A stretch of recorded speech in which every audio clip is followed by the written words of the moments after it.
Bueno, señores, mirando la tormenta desde acá del balcón de mi casa.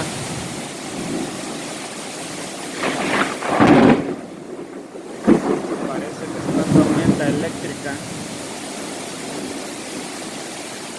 Según los expertos, que se avecina un tornado, mucha precaución.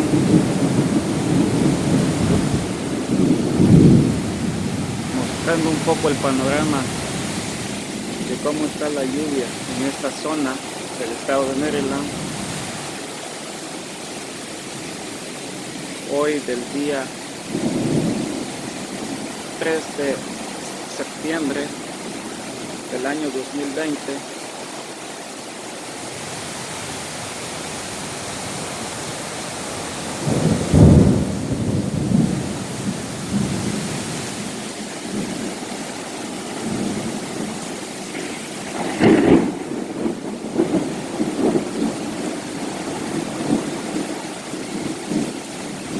Así se puede apreciar una toma desde el segundo piso.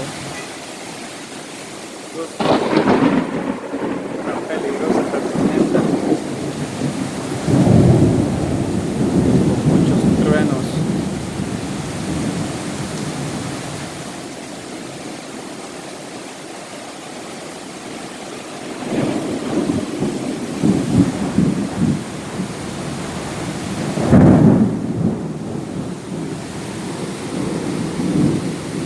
Los arbolitos de Chile